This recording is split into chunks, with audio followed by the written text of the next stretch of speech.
Mesdames et messieurs, nous allons démarrer avec une jolie demi-heure de retard. De toute évidence, nous avons déjà pris des habitudes sur le fait que les conseils municipaux étaient à 20h.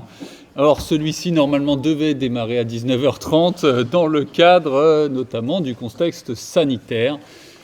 Eh bien, tant pis, on démarre à 20h et on va essayer du coup de faire ça proprement à partir de maintenant. On commence à avoir l'habitude de la disposition, de l'organisation. Je vous rappelle, le conseil municipal est diffusé. Et donc, si vous voulez qu'on entende clairement ce que vous dites, non seulement il faut parler en articulant et en poussant un petit peu la voix dans le cadre de cette salle, mais également en parlant en direction des micros pour que ceux qui nous regardent puissent nous entendre. On démarre donc ce conseil municipal par la désignation d'un secrétaire de séance. Et donc, Madame Gall accepte d'être secrétaire de séance. Ensuite, donc, l'appel des membres. Fabien Gracia, présent. Alexandra Sevestre. Présent. Alain Moinard. Présent. Sophie Mourleva, absente. Et donc, procuration à Madame Bachelier. Jackie Duval. Présent. Valérie Letrouer. Absente. Thibaut Perrin. Présent. Sabrina Gall. Présente. Julien Bétu. Présent. Christophe Martin. Présent. Nathalie Serre. Jean-François Gervaux, Enora Juel, Alain Loira, Sylvie Bian-Foulgo, Romain Gachère, Marie Barthes, Marcel Gauthier-Saradin, Gaëtan Rousseau, Sabine Bouchard absente et procuration à Monsieur Martin Simon Sandoval, Anaïs Bachelier, Pierre Mocard, Yves Armand, Martine Curie, Patrice Guillot, Catherine Gendronneau, Julien Boisbouvier et Karine Aubert qui est absente et qui a donné procuration à Madame Gendronneau. Premier point, compte rendu des délégations du conseil municipal au maire. Vous avez sur la table une nouvelle version. Et en fait, c'est une de nouvelles versions que j'ai demandé au service. Il n'y a en fait strictement aucun changement sur le fond, mais uniquement sur la forme. Et vous avez notamment sur la forme des compléments qui ont été apportés. Ils sont en bleu normalement dans les documents que vous avez. Et c'est notamment pour rendre plus compréhensibles les décisions. Si je prends par exemple la troisième décision, on sait pour combien d'années le contrat a été souscrit, on sait à qui il a été confié, le contrat a été confié précédemment, pour quel montant, et on sait pourquoi il y a une augmentation ou une baisse, si augmentation ou baisse il y a. Et ça, c'est toujours dans la logique de faire en sorte que les documents soient compréhensibles par tout le monde et pas uniquement par quelques personnes bien au courant de l'ensemble des éléments. Est-ce qu'il y a donc des questions par rapport à ces décisions ?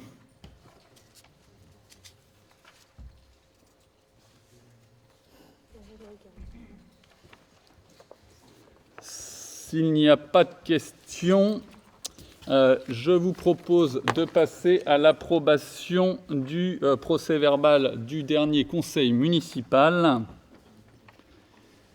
Y a-t-il des remarques par rapport à ce procès-verbal ?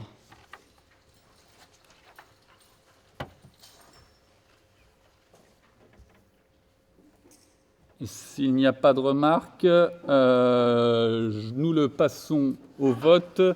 Qui est contre ? Qui s'abstient ? Qui est pour ?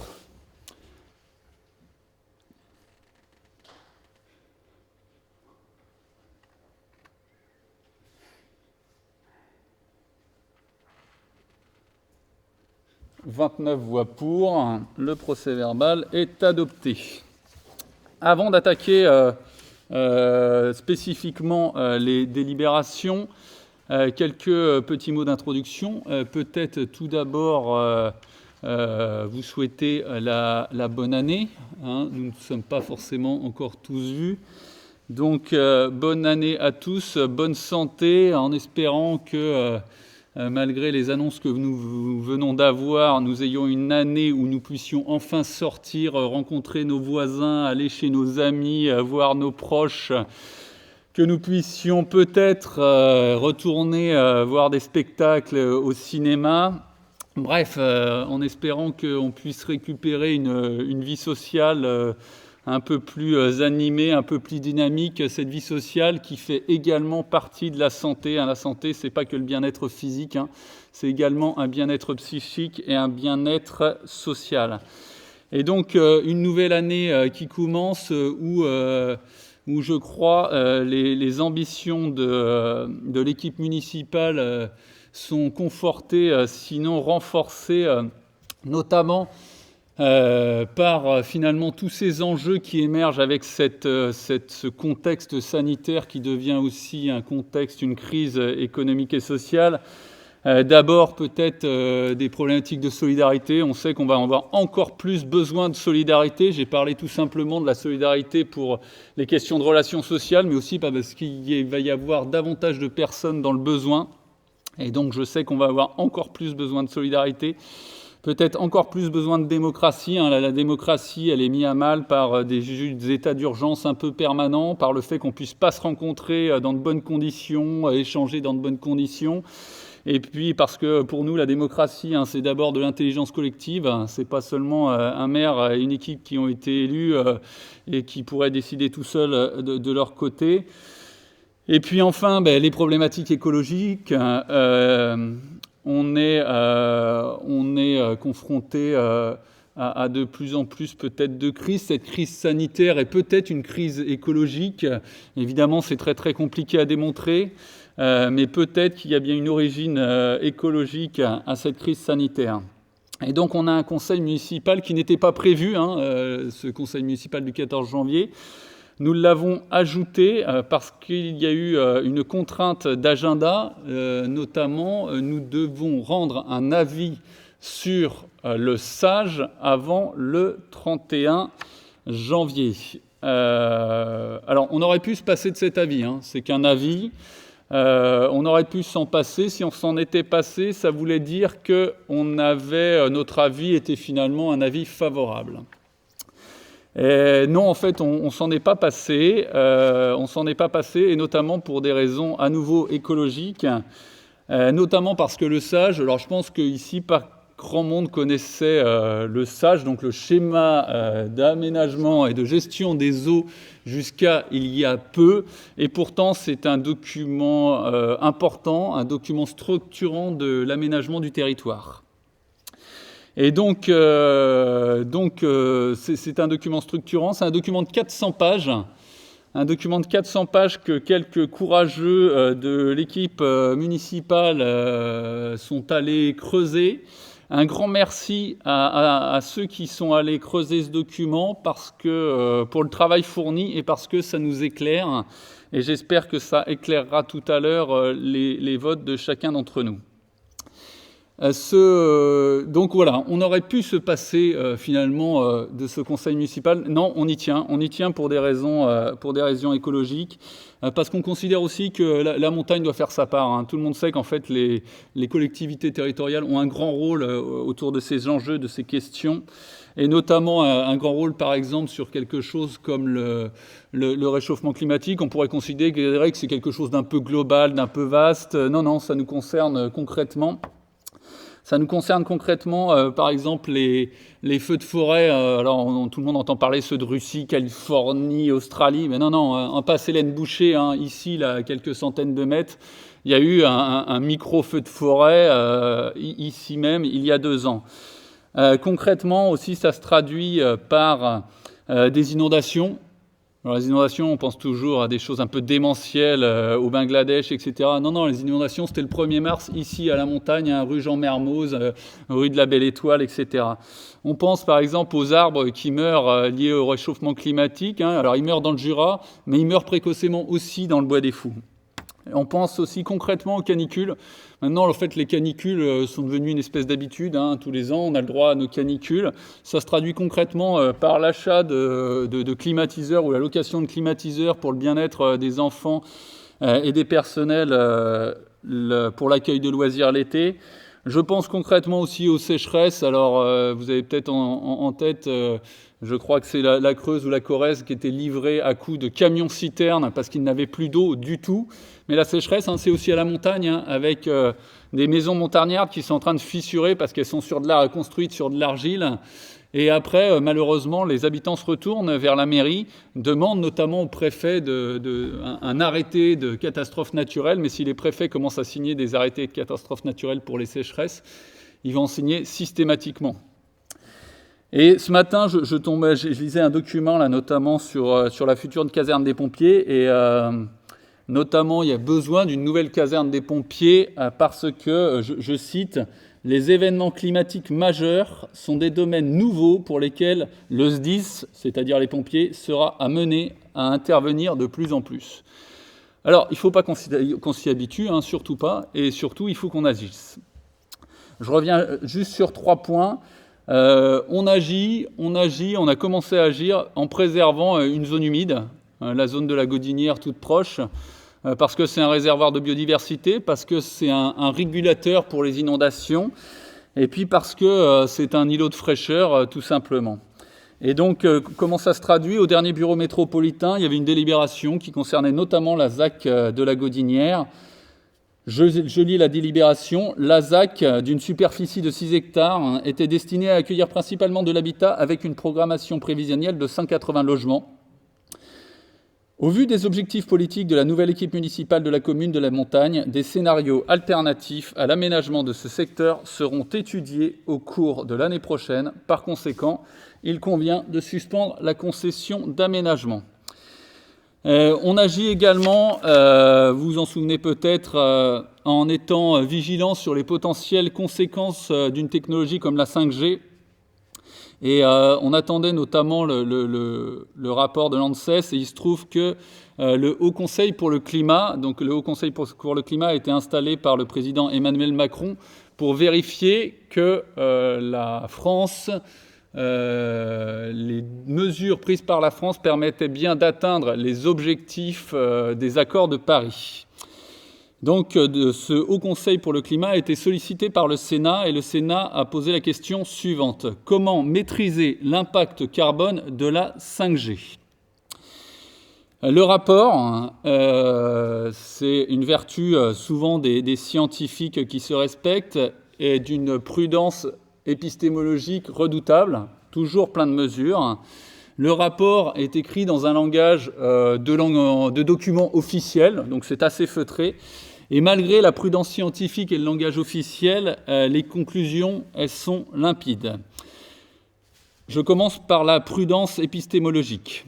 Je cite. « L'incertitude est grande quant aux potentiels effets du déploiement de la 5G. Quelques usages sont anticipés aujourd'hui, dont certains pourraient même réduire les émissions de gaz à effet de serre. » Je parlais de la prudence.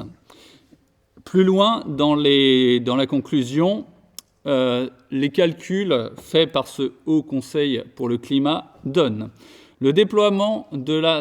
l'impact carbone du déploiement de la 5G pourrait s'élever à entre 2,7 millions de tonnes équivalent CO2 et 6,7 millions de tonnes équivalent CO2 en 2030.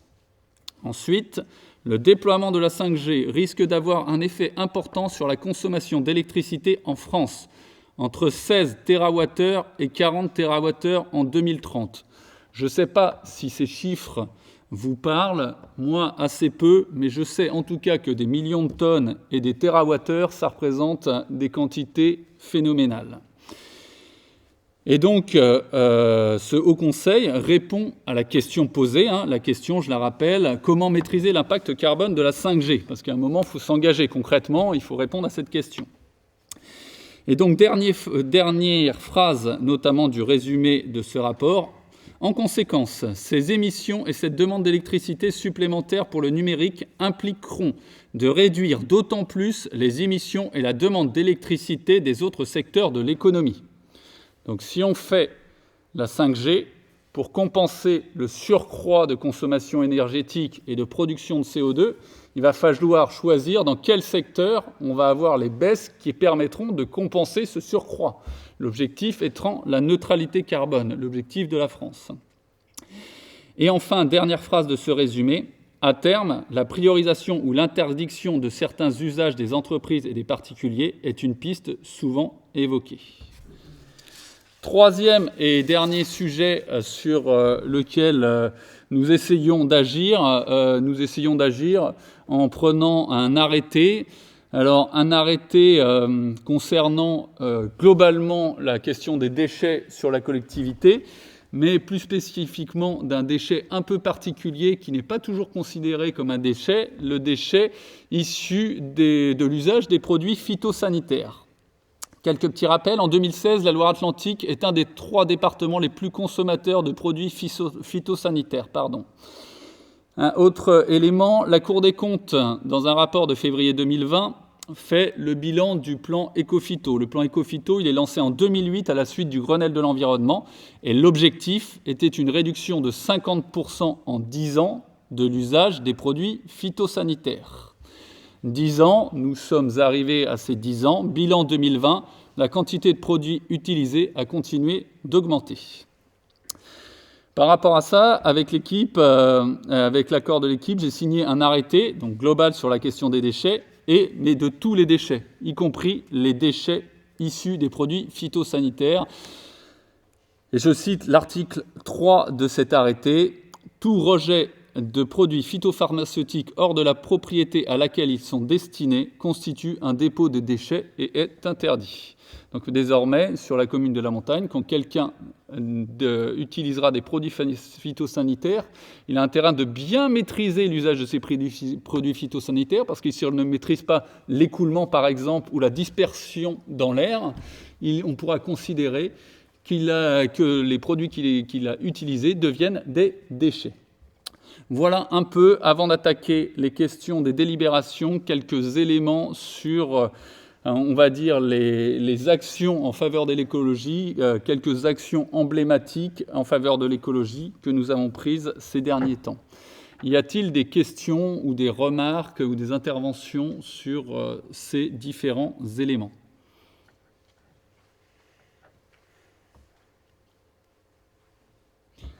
Je propose donc de passer à la première délibération. Je l'ai évoqué en introduction, le rapporteur est M. Moinard et il concerne donc l'avis de la commune de la Montagne sur le projet de schéma d'aménagement et de gestion des eaux, plus couramment appelé SAGE. M. Moinard.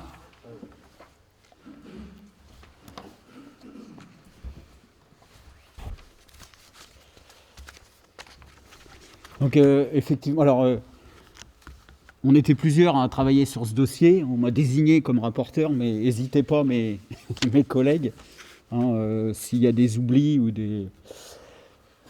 des erreurs. Donc on a fait. Vous avez dans le dossier un ancien diaporama d'ailleurs qu'on a déjà passé et dont on va dire la plupart des gens ont déjà vu ici. Donc on a décidé de faire plutôt une synthèse. Vous avez tous les éléments dans les dossiers, mais pour expliquer la démarche, on ne pourra pas tout voir en détail, mais on va dire l'esprit du travail. Donc voilà, c'est une synthèse de nos observations.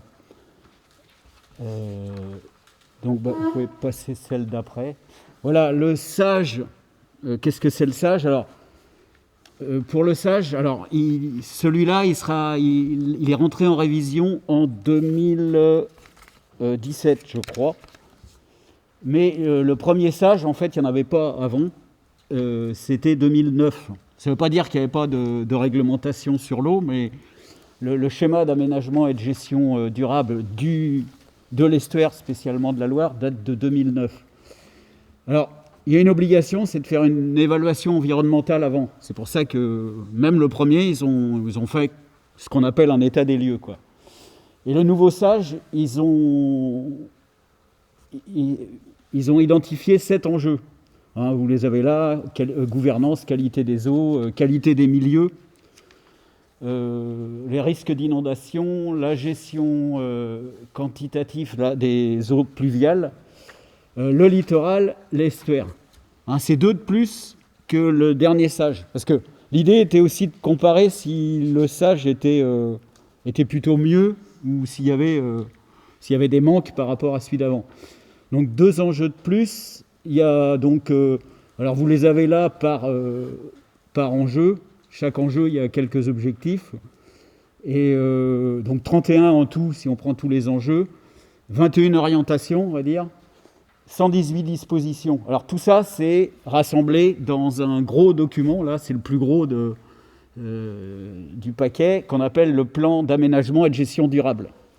Hein, tout est identifié. Alors c'est assez long à lire, mais au bout d'un moment, on prend l'habitude. Et tout ça aboutit à un règlement, hein, à des règles, et qui est dans un document à part. Et là, il y a 10 règles en tout. Alors si on... Petite comparaison avec le SAGE 2009, il y a, je l'ai dit tout à l'heure, plus d'enjeux. Il y a 2 enjeux en plus. Il y avait 5 enjeux en 2009, 13 objectifs, 94 dispositions, vous voyez, pour 118, mais 13 règles. C'est-à-dire il y avait des enjeux en moins, des objectifs en moins, mais plus de règles. Alors on verra ce que ça cache derrière tout à l'heure. Alors, si vous voulez bien, juste... on a quand même un petit quart d'heure pour présenter. Je vais commencer une par une, l'évaluation environnementale, le PHGD et le règlement. Donc la diapo d'après. Alors juste pris un petit exemple, hein, l'évaluation environnementale, ce qui est cruel pour eux, c'est que du coup c'est aussi un bilan. Hein, puisqu'il y avait un SAGE déjà qui existait, ça veut dire que si ça s'est dégradé, ça veut dire que ça n'a pas dû être complètement efficace, quoi. Et là, par exemple, c'est la carte de la qualité des eaux. Hein, vous ne l'avez pas, ça, par contre, dans le... Là, c'était pour faire une synthèse. Non, puis on ne voulait pas vous endormir avec ce que vous aviez déjà vu pour la plupart. En gros, plus c'est... alors, on ne voit pas bleu, la couleur bleue. Dans la légende, on voit du bleu. Ça serait que la qualité des eaux de surface soit géniale. Il n'y a pas. Alors, à gauche, c'est 2000... c'est même pas 2009, puisqu'ils l'ont fait après, c'est 2013. Et à droite, c'est 2017. C'est quand même pas beaucoup d'années d'écart, mais globalement, hein, en fait, plus les couleurs sont chaudes, on va dire, rouge et marron et violet, et plus c'est mauvais. Alors le SAGE, hein, je rappelle, il va y compris dans l'estuaire, dans l'océan. Vous avez 2 zones à gauche qui sont vertes. Alors c'est juste après bleu, ça veut dire que par exemple la qualité des eaux, par exemple à la Baule, était pas mal en 2013. Là, en 2017, on voit bien que même tout ce qui est autour de la Loire, on identifie pas mal les problèmes. Hein. Fabien en a parlé tout à l'heure, les phytosanitaires, tous les problèmes, alors surtout qui se concentrent dans l'estuaire. Et finalement, y compris les eaux de baignade à la Baule, ça s'est dégradé. Y compris, on pourrait penser que l'océan va nettoyer tout ça. Ah, donc c'est plutôt un constat pas terrible. Alors, on a mis 3 mots complets, précis, lucides. On pourrait dire même, c'est même dur. Et puis, c'est assez déprimant, mais bon, c'est bien fait. C'est beaucoup de schémas, de tableaux, d'explications. Donc, on va passer, si vous voulez bien, au PAGD. Donc là, pareil, hein, c'est beaucoup illustré. Ça, c'est, si je ne me trompe pas, c'est c'est l'azote. Mais tout à l'heure, on a vu, il y a 7 enjeux. Donc si on prend, c'est quand même l'enjeu principal, qualité des eaux. Hein, c'est là où il y a le plus d'objectifs et d'orientation. Les objectifs dans la qualité des eaux, à lui tout seul, il y a, que je dise pas de bêtises, 31... Non, c'est pas ça. Il y a 5 objectifs, 3 orientations et 26 dispositions. Donc c'est assez intéressant. Par exemple, si on s'intéresse à la qualité des eaux, puisque ça, c'est la carte. Dans les 3 objectifs, voilà, on en prend un au hasard, réduire de 20% les flux d'azote. Bon, on ne peut pas être contre, on se dit, bon, peut-être que c'est peut-être pas assez, mais en tout cas, si déjà on les réduit de 20%, c'est quand même pas mal. Et alors, si vous voulez, hein, par les 2 autres, c'était, je ne les ai pas mis là, mais il y avait 2 autres objectifs. C'était les phyto... Enfin, il y avait l'azote, il y avait un autre... que je ne dise pas de bêtises.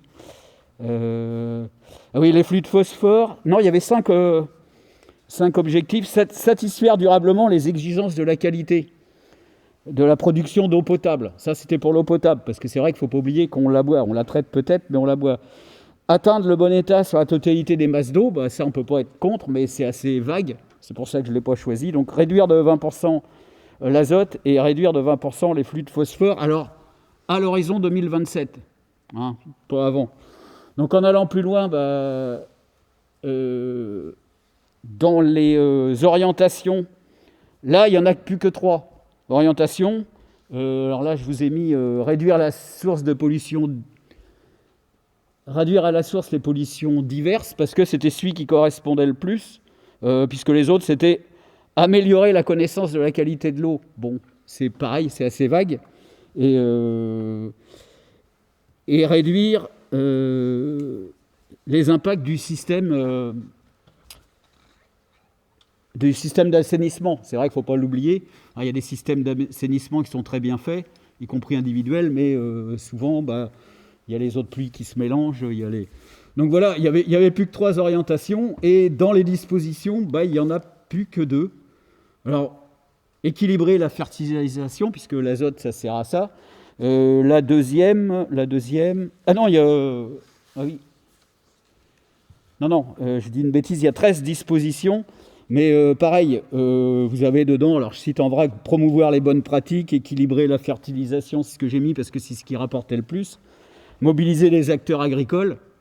Mais disons que ça donne envie d'aller voir plus loin, parce qu'on se dit, voilà, promouvoir les bonnes pratiques, bon, c'est bien de promouvoir, mais qu'est-ce qu'ils mettent derrière ? Est-ce qu'il y a une interdiction alors à la fois des produits fertilisants comme là, ou des phytosanitaires ?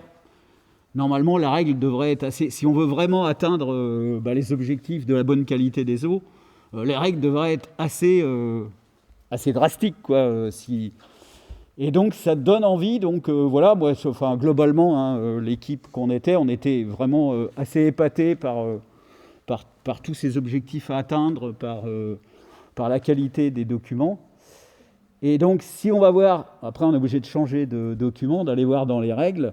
Alors, comme il n'y a que 10 règles, il y a forcément plein d'objectifs qui se rattachent aux règles. Hein. Alors, donc, on peut passer... Alors, c'est la règle. On va chercher la règle qui se rattache à tous les objectifs qu'on a vus. Alors là, bon, j'ai enlevé un peu ce qui était en trop, mais en gros, c'est la règle 5. Alors, il y en a quand même une autre, hein, mais la règle 5 a dit, en gros, qu'il faut arrêter de détruire les haies et les talus. Enfin, tout ce qui empêche l'eau de bien rentrer dans la terre, d'aller vers les nappes phréatiques. Il faut arrêter la destruction, et puis des haies, des talus, des mares. Ou alors, si on la détruit, il faut en compenser à minima par un linéaire identique. Alors du coup, on est là, on regarde, on dit, non, ça ne peut pas être tout, quoi. C'est pas ça qui va faire que la qualité de l'eau, elle va redevenir... nickel, que le phosphore si on ne les réduit pas les quantités, on ne voit pas trop comment que ça va changer quelque chose. Alors, il y a quand même, là j'exagère un peu, il n'y a que 10 règles, il y a quand même une deuxième règle. Alors, ce qui est bien, si jamais vous regardez dans ce document, ce qui est bien finalement, c'est de partir des règles.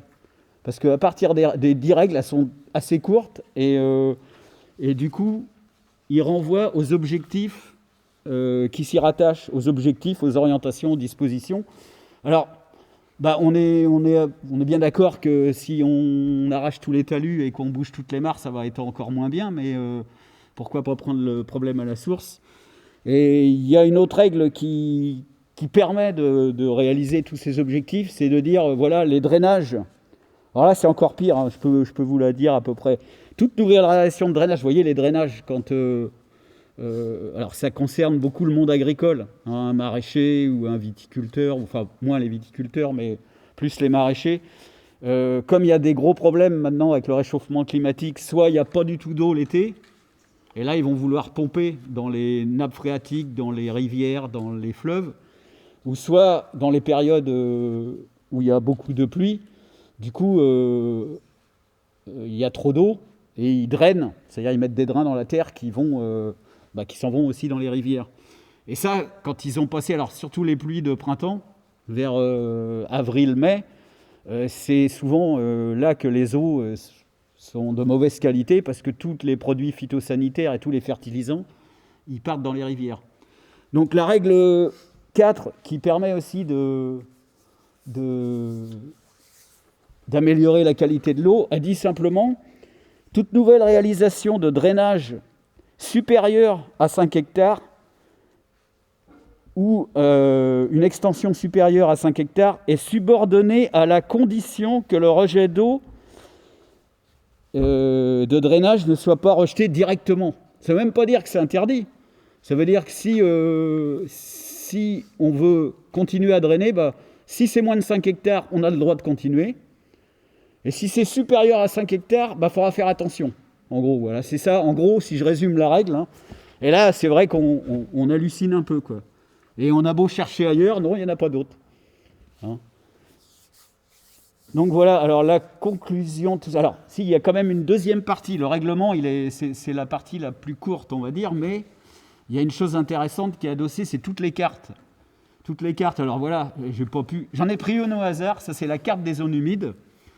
Et alors, il y a une carte d'abord globale de tout le Sage, mais c'est dur à zoomer. Et après, presque, je dirais, pas commune par commune. Bon, mais la montagne n'est pas très grande, mais là, vous reconnaissez la Loire. En dessous, vous voyez bien l'île d'Indrette.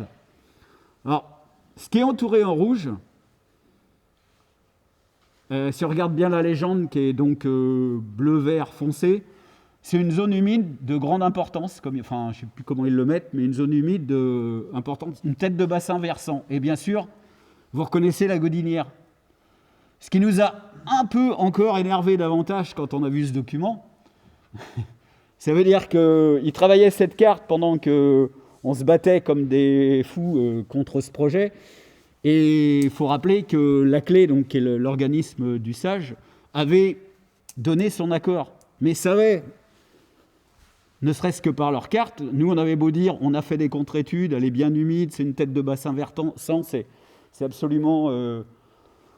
c'est vraiment embêtant de la bétonner. Eux, ils avaient la réponse, mais voilà, c'est la partie réglementaire qui fait que, voilà, on demande l'avis de la clé. Alors, il faut dire aussi qu'à la clé, c'est la commission locale de l'eau. Hein, alors, c'est pas eux qui font les cartes, c'est pas eux, c'est les spécialistes. Mais à la commission locale de l'eau, il y a les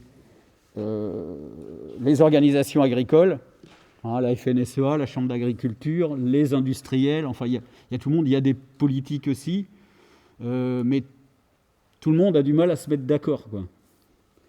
Et du coup, tout ce qui expliquerait un peu pourquoi la réglementation ne correspond pas du tout aux enjeux et aux objectifs qu'eux-mêmes, ils ont très très bien identifiés. Hein.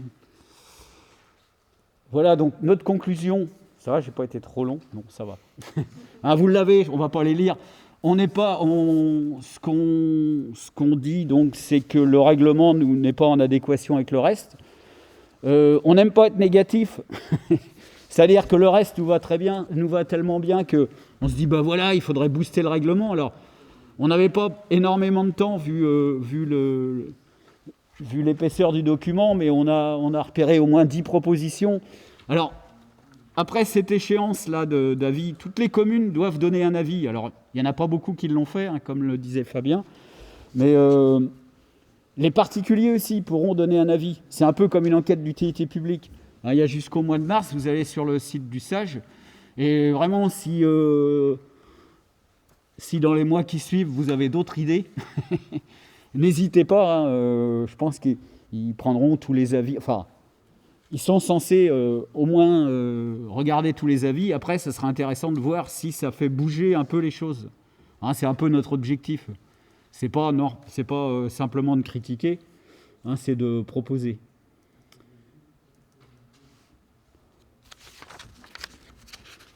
Donc voilà. Est-ce que vous voulez rajouter quelque chose, mes chers collègues de travail, Christophe, Simon, ouais. Ouais, parce que c'est très dur, on m'a dit, tu n'endors pas tout le monde, tu vas assez vite. Et du coup, j'ai un peu peur d'avoir oublié des choses essentielles. Bon, normalement, on a vu ça en cocon, on a vu ça nous aussi en groupe. Juste pour compléter tes propos, Alain, effectivement, déjà, la première chose, nous, c'était de remercier les gens qui ont fait le travail d'inventaire, qui ont dressé un constat qui était malheureusement assez accablant parce qu'on n'atteint pas les objectifs qu'on s'est donnés depuis maintenant des décennies en matière de qualité des eaux. Et ça, c'est louable d'avoir fait ce travail-là. Il y a un travail de cartographie qui est très précis, qui nous a permis notamment d'identifier des zones à enjeu sur la commune qui, si elles avaient été intégrées au document d'urbanisme, nous auraient permis de ne pas nous poser la question sur des projets immobiliers, c'est-à-dire qu'ils auraient été interdits de fait parce qu'ils étaient sur soit des cours d'eau, soit des zones humides sensibles. Mais effectivement, derrière, ce qui ne suit pas, c'est les objectifs et le règlement. C'est-à-dire que tout ce qui est opposable aux tiers, donc tout ce qui va empêcher un industriel de s'implanter sur un site, un agriculteur d'utiliser tel modèle agricole ou tel particulier de construire à cet endroit-là, c'est pas assez restrictif.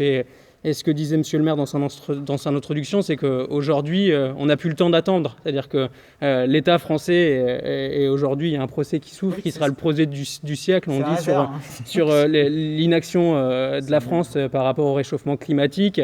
Nous, en tant que collectivité, effectivement, on a un rôle à jouer et on ne peut pas se permettre de faire des petits pas.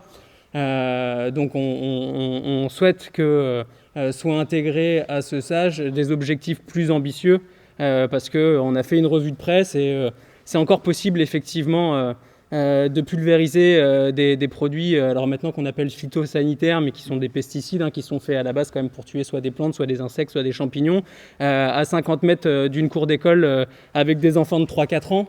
Ça, c'est pas admissible. Chaque été, on a des arrêtés effectivement préfectoraux qui nous empêchent d'arroser notre jardin alors qu'on continue à faire des grandes cultures avec du maïs irrigué. Enfin, voilà, il y a des aberrations dans notre modèle qu'il faut aujourd'hui absolument remettre en question. Et donc c'est pour ça qu'on a fait des propositions, parce qu'effectivement l'objectif pour nous, c'était pas juste de dire on n'est pas d'accord, mais voilà, il y a 9 propositions très concrètes et c'est important effectivement qu'on les prenne aujourd'hui. Christophe, tu veux rajouter quelque chose? Non. Juste, Alain Moinard l'a précisé, ça a été rappelé, un document de qualité, une étude de qualité. Les objectifs plutôt intéressants et des moyens qui ne sont pas là pour atteindre les objectifs. Et je pense qu'on peut se retrouver, si les moyens ne sont pas plus ambitieux, on se réunit dans 6 ans à nouveau, ou en tout cas nos suivants, et on recommence la même chose avec les mêmes objectifs et avec les mêmes constats malheureux. Et M. Moinard l'a rappelé également, c'est un document en cours d'élaboration. C'est pour ça qu'au-delà de l'avis favorable-défavorable qui nous importe assez peu, ce qui nous intéresse, c'est les propositions que nous faisons pour améliorer le document qui est en cours de construction et qui doit être validé en 2022. Il est fondamental parce que normalement, ceux qui ont suivi notamment la formation sur le PLUM, ça nous avait été présenté, c'est un des documents référence pour le PLUM, le plan local de l'urbanisme métropolitain. Donc si ce document est exigeant, ensuite il y a plus de chances qu'on ait un PLUM exigeant. Et à nouveau, on est dans une démarche globale. La révision du PLUM, elle est prévue en cours de mandat. C'est un document vivant qui est révisé régulièrement. Si on ne peut s'appuyer sur un SAGE plus ambitieux, et notamment qui propose des moyens à la hauteur des objectifs qui sont posés, on pourra dans le PLUM être plus exigeant sur ce qu'on veut porter. Tout à fait. Est-ce qu'il y a des remarques ou des questions? Nous pouvons donc passer... Donc, vous l'avez compris, ce qu'on ce qu'on propose, parce que le règlement ne nous va vraiment pas et c'est pas conforme à nos valeurs. Fabien Gracial l'a assez expliqué tout à l'heure sur nos valeurs. On peut pas l'admettre, ce règlement. Donc ce qu'on propose, c'est d'émettre un avis. Alors je peux vous lire les délibérations. Ah oui, ça n'a pas été coché. D'émettre un avis défavorable au règlement du schéma d'aménagement et de gestion des eaux, donc le SAGE, de l'estuaire de la Loire révisé. Et on précise que celui-ci ne permettant pas d'atteindre les enjeux et objectifs fixés par le SAGE lui-même. Et deuxièmement, que cet avis ne concerne pas les volets état des lieux, enjeux et objectifs du SAGE, ni la cartographie, devenue plus précise et détaillée, adossée au règlement, et qui devra être intégrée sans réserve à tous les documents d'urbanisme. Plume, Scott, enfin tous les documents qu'on pourra... Ça, on préconise bien de le mettre, parce que c'est un peu ce qui... Enfin, il ne faut pas que le mettre, il faut vraiment les imposer, quoi. Et enfin, d'autoriser monsieur le maire ou son représentant à accomplir toutes les formalités nécessaires à l'exécution de la présente délibération. Qui vote? Pardon, monsieur Armand. Allez-y. Bien en face du micro pour tout le monde. Oui, pardonnez-moi. Merci pour votre analyse. Madame Semestre nous avait dit le 4 novembre dernier en commission qu'il y avait bien eu qu'elle estimait que pour des questions de temps en particulier, il y avait difficulté à analyser ce document de 400 pages. Vous l'avez souligné. Bon, vous avez monté un groupe de travail et vous nous faites part de votre avis, puisque c'est le vôtre. Bon. En matière d'avis, je ne vois quand même rien qui concerne notre commune à part entière. Alors, je reviens sur les propositions il ne s'agit pas de nous étaler là-dessus, parce que sur les propositions que vous mettez, certaines propositions que vous mettez en avant, sur la proposition numéro 2 qui relève de l'interdiction des prélèvements d'eau pour arrosage, donc cela veut dire que vous voulez strictement interdire, que vous proposez d'interdire tout arrosage. Non, alors, dans Expliquez. le... Enfin, oui. Je peux répondre à cette... Oui, alors c'est peut-être mis un peu rapidement, c'est que dans le règlement, en fait, c'est pour... ça concerne l'agriculture. Alors, l'agriculture intensive, on va dire.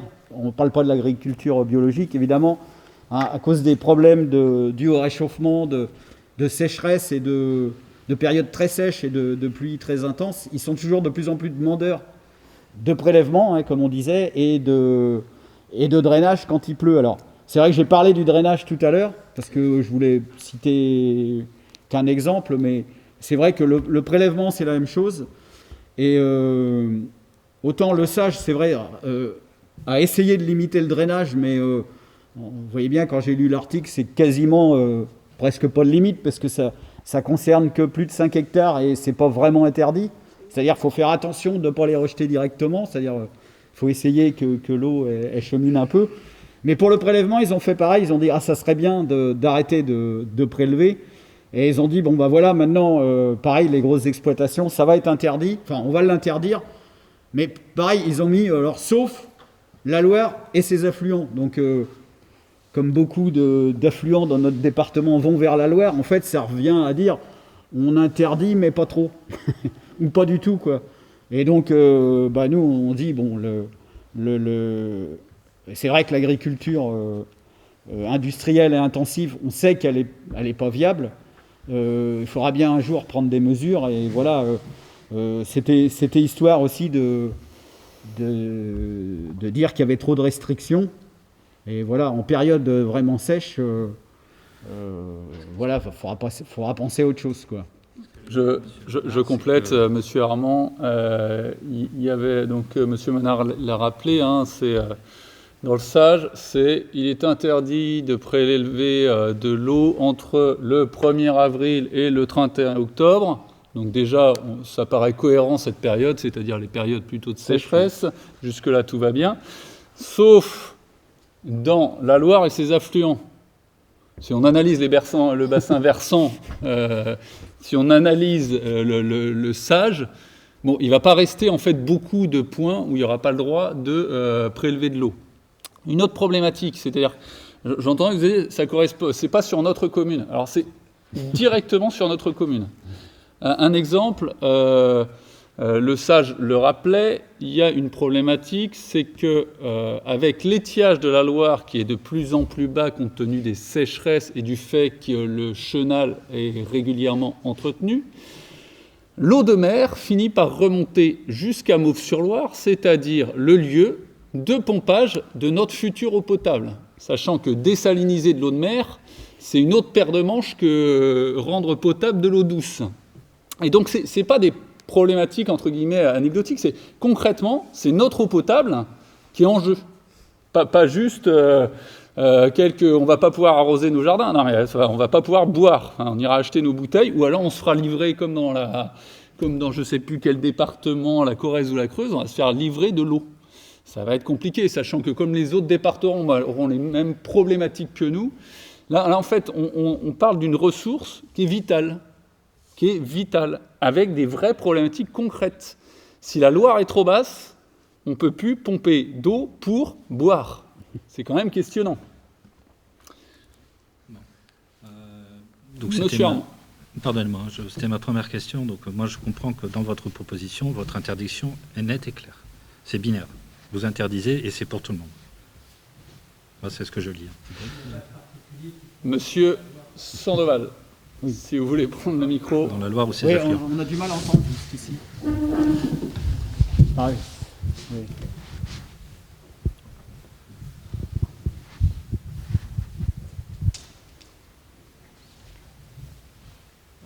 Juste pour répondre à votre interrogation, Monsieur Armand, c'est des prélèvements avec des stations de pompage. C'est pas les jardiniers du dimanche. Quand vous arrosez votre jardin, vous arrosez pas de l'eau avec une pompe que vous avez installée dans la Loire ou dans un affluent. C'est même si vous utilisez la ressource en eau, ça peut être un puits ou autrement vous utilisez de l'eau avec votre récupérateur, etc. Donc ça concerne bien les installations agricoles et il y a effectivement déjà une interdiction pour un certain nombre de cours d'eau, mais malheureusement pas assez au regard du bassin hydrographique qui est le nôtre. Non, mais je comprends bien votre propos, hein. Ça c'est clair. Monsieur Armand. Pardonnez-moi. Je comprends bien votre propos, c'est clair, mais ce que je veux dire, c'est que la proposition en tant que telle n'est pas précise. Voilà. Alors j'avais d'autres questions. Allez-y. Pardonnez-moi. Allez-y. Sur les propositions 3 et 4, donc, où effectivement, je pense qu'il y a des raisons pour cela, hein. Il s'agit de fixer, vous dites, fixer des objectifs ambitieux de réduction et d'interdiction de pesticides, et il en va de même pour les fertilisants chimiques. Rien contre tout ça, mais si vous voulez, le fait de fixer des objectifs ambitieux n'a rien de précis. Et de la même façon, quand vous voulez parler de règles, il faut être clair. Donc, si vous voulez, c'est la même interrogation pour nous. Et puis, en même temps et au-delà de ça, il faut quand même rappeler que le principe même de la Constitution française fait que la loi est applicable partout en France et qu'on ne pourrait pas, de toute façon, édicter des règles particulières pour ce qui est de l'estuaire de la Loire et différentes, en fait, de l'ensemble des lois prévalant sur le territoire national. Voilà. Voilà pour ces aspects. Sur la proposition 6, en fait, donc effectivement, vous parlez de ZAN, de zéro artificialisation nette, pardon. En fait, je n'en connais pas encore la définition réglementaire. Voilà. Je préfère le dire parce que, encore une fois, quand on demande à intégrer des éléments de proposition dans un cortège de règles, encore faut-il que ces éléments auxquels on fait référence soient eux-mêmes identifiés très clairement. Sur la proposition 8, vous parlez d'utilité publique de force majeure. Alors, je connais les déclarations d'utilité publique sur la force majeure. Pour moi, la force majeure, enfin en droit français, est quelque chose qui normalement a trait plutôt à des aspects contractuels ou délictuels et qui de toute façon sont liés à l'imprévisibilité, à l'irrésistibilité de la chose et bien sûr à son extériorité. Donc j'ai du mal à comprendre. Donc si vous pouviez m'en donner quelques explications. Je vous livre un certain nombre de choses. Et enfin, sur la proposition 9, tous les sages de France, en général, doivent tenir compte des documents réglementaires rédigés en amont, dont ce que l'on appelle le SCOT, le schéma de cohérence territoriale du pays de Ré en tant que tel, puisqu'il s'agit de cela, qui est un document opposable. Et donc il faut que le SAGE soit en accord avec ce SCOT, qui par ailleurs a été validé par les communes qui l'ont établi. Donc c'est en fait cette dernière proposition, elle va tout simplement à l'encontre des éléments de la loi française. Voilà pour les questions que nous nous sommes posées au regard de vos propositions. Alors après, je peux en faire un... Merci. Si vous voulez Madame Sevestre. Ouais. Je répondrai aussi tout à l'heure, mais je n'ai pas tout bien entendu. Mais... Oui, pour répondre, je n'évoquerai pas le fond. Mes collègues qui ont travaillé le sujet seront bien plus précis que moi. Mais pour évoquer la forme, puisque c'est la forme que vous évoquez, et vous dites que cette forme et ces propositions manquent de précision, je rappelle que nous sommes élus, mais nous ne sommes que des citoyens. Nous ne sommes pas des experts. Et ceux qui pourront fixer très précisément des objectifs ambitieux, 50%, 70%, que sais-je, seront bien des experts mandatés du SAGE, qui ont d'ailleurs déjà fait un très beau travail, comme les collègues le rappelaient. Et ceux qui ont travaillé ce document, effectivement, ne sont pas des experts, mais ont le mérite d'avoir travaillé le fond de ce document de 400 pages. Monsieur Moinard. Oui, ce que je voulais dire. Alors, vous avez plus de détails dans le dossier, mais ce qui nous a surtout choqué, quand on voit le super travail qu'ils ont fait sur les conséquences de tout ça, des pesticides, des phytosanitaires, des fertilisants et tout, et c'est qu'on attendait dans les règles quelques objectifs, mais de réduction. Et c'est pour ça qu'on est... Bon, fixer des objectifs ambitieux, nous, on aurait envie de dire, mais on n'est pas non plus... on n'est ni expert, comme dit Madame Sevestre, ni agriculteur, mais on aurait envie de dire, va bien falloir s'en passer, même complètement. Mais s'il y avait eu, par exemple, 50%, comme ça a été fixé il y a 12 ans, alors qu'ils n'ont pas été tenus, mais au moins de fixer un objectif, on aurait pu discuter sur cet objectif. Maintenant, c'est vrai qu'on aurait pu mettre 50% au hasard ou 80% ou totalement. Mais bon, on ne l'a pas fait. Ce qu'on veut dire par là, c'est que ça... Alors, on espère, c'est qu'un aller-retour. Si jamais ils tiennent compte de nos remarques, on peut rêver et dire que le SAGE, finalement, il va dire « Allez, on commence par 30%. » Nous, le but, c'est qu'ils aillent dans notre sens. C'est pas nous les profs, comme on dit. J'ai mal entendu vos remarques, mais je vais essayer... Ah oui, sur la zéro artificialisation nette, c'est qu'ils en parlent, justement, ils disent « aller vers ». Alors là, ça nous paraît encore moins précis. Et c'est vrai que, vous savez que le département, le conseil... la région, non, le département, monsieur, on avait reçu une brochure là-dessus, monsieur Grosvalet dit s'engage à la zéro artificialisation nette. Alors on attendait, c'est assez surprenant de lui, mais c'est toujours une bonne nouvelle, tant mieux. Alors il explique dedans net, pas brut, c'est-à-dire que ça ne veut pas dire qu'on construit rien, mais qu'on compense ou qu'on réutilise ce qui est déjà utilisé. Mais c'est vrai que tous les experts là sont d'accord, il n'y a pas que le SAGE, il faut vraiment aller vers une artificialisation nette. Et comme ils en parlent dedans, mais ils en parlent que d'un objectif, que aller vers. Et nous, on se dit, il faut, à un moment, ça c'est pareil, il faudra bien imposer. Donc autant le faire, ce que disait monsieur Sandoval. Je ne sais pas si on a le temps d'attendre, quoi. Et je n'ai pas compris votre dernière... sur les zones humides, oui. Non, vous en avez parlé, non ? Non, je vous parlais de la proposition, je vous parlais de diverses choses, mais... Monsieur Armand, est-ce que vous pouvez parler ? Oui, voilà, c'est que, voilà, sur la force majeure, c'est que, justement, une des avancées des zones humides, alors on a, nous, l'expérience à la montagne, mais c'est que il fallait avant, ne serait-ce que pour un dossier loi sur l'eau, être plus d'1 hectare. Et là, le nouveau règlement dit dès le 1er mètre carré. Alors on était super contents, sauf qu'il y a tellement des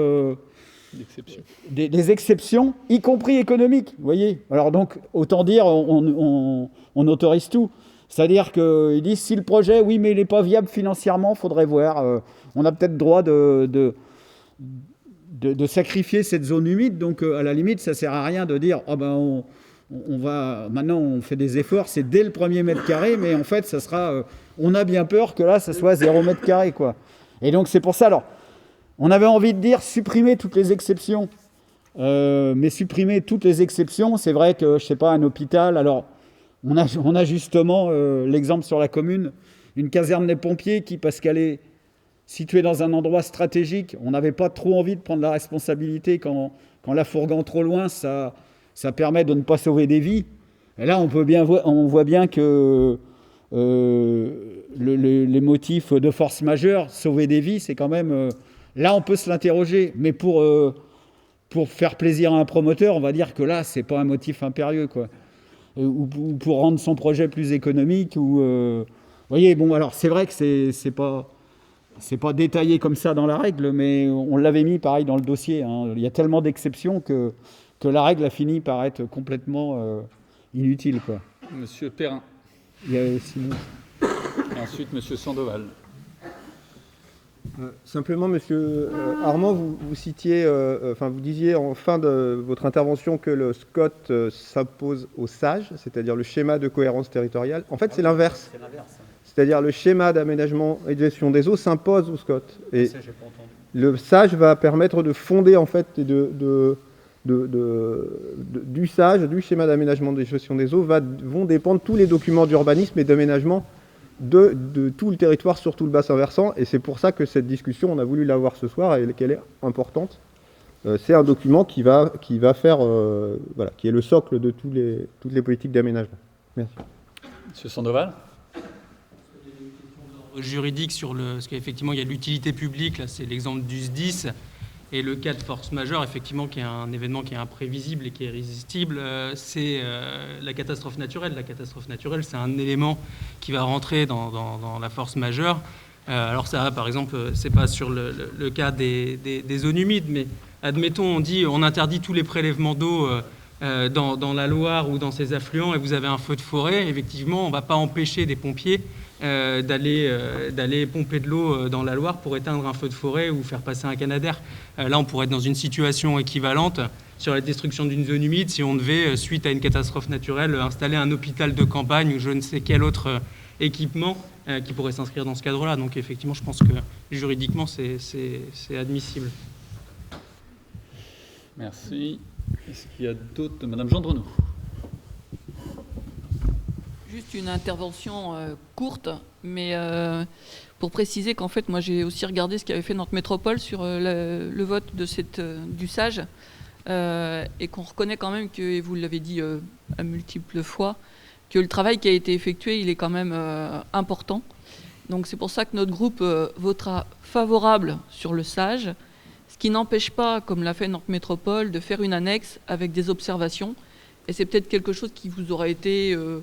voilà, vous avez pris une autre façon de faire, dont acte, mais nous on votera pour le SAGE, pour reconnaître le travail fait, ce qui n'empêche pas de mettre des observations et des demandes supplémentaires à ce qui a été écrit dans les règles. Donc on part plutôt sur cette façon de faire.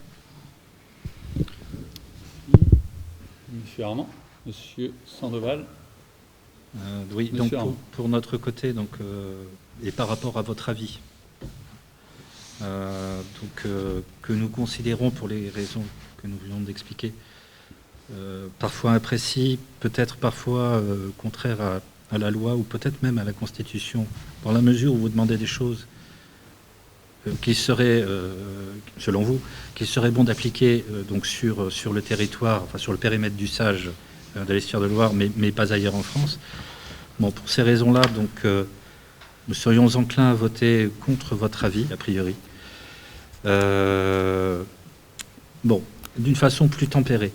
Nous allons en fait nous abstenir. Je parle par rapport à votre avis, en tant que tel. Bon. Nous allons nous abstenir, vos propos n'engageant que vous et votre analyse. Et puis nous fournirons, alors en tant que tel, en avril, notre propre contribution lors de la consultation publique dématérialisée qui est prévue et au cours de laquelle chaque citoyen pourra fournir son propre avis sur ce document. Voilà. Avant de laisser la parole à M. Sandoval, évidemment, on vous encourage à fournir des contributions si vous avez des propositions pour améliorer ce document. Un autre point que je n'ai pas trop saisi, c'est l'application de la loi sur la France. Là, ce n'est pas une loi, hein, c'est un règlement. Et donc, chaque sage propose son propre règlement. En l'occurrence, le règlement du sage estuaire de la Loire ne pose pas les mêmes objectifs et les mêmes règles que les sages des autres bassins. Et donc, on ne parle pas d'une loi, effectivement. La Constitution dit que la loi s'appliquer de la même manière pour tous les citoyens. En l'occurrence, là, chaque sage, ce n'est pas une loi, chaque sage détermine évidemment son bilan, parce que tous les bilans ne sont pas les mêmes, donc il n'y a pas les mêmes objectifs pour tout le monde, et donc il n'y a pas les mêmes règlements pour tout le monde. Monsieur Sandoval. La position de votre groupe, Madame Gendronneau, on s'est posé la question nous-mêmes pendant un certain nombre d'échanges de est-ce qu'on rendait un avis favorable ou défavorable, justement parce qu'il y avait un gros travail qui avait été fait. Le problème, c'est qu'on constate que quand on rend un avis favorable et qu'on fait des propositions, eh ben, on retient que l'avis favorable et pas les propositions, et on se retrouve effectivement 20 ans, 30 ans après avec les mêmes problématiques, voire avec des problématiques qui se sont aggravées. C'est pour ça qu'on a fait le choix aussi symboliquement de voter défavorablement, même s'il y a des propositions qui sont tout à fait louables et qu'on soutient, mais pour dire qu'à un moment donné, ça suffit et que ce qu'on veut qu'on retienne, au-delà de notre avis, l'avis à la rigueur, c'est pas ce qui nous importe, et d'ailleurs c'est pas ce qui importe non plus la clé, donc la commission locale de l'eau, c'est bien les propositions, les amendements, mais on veut pas que ça soit noyé en disant en fait la ville de la Montagne, bon, elle est d'accord avec nous, donc allez, dont acte, on avance avec ce projet en l'état. Voilà.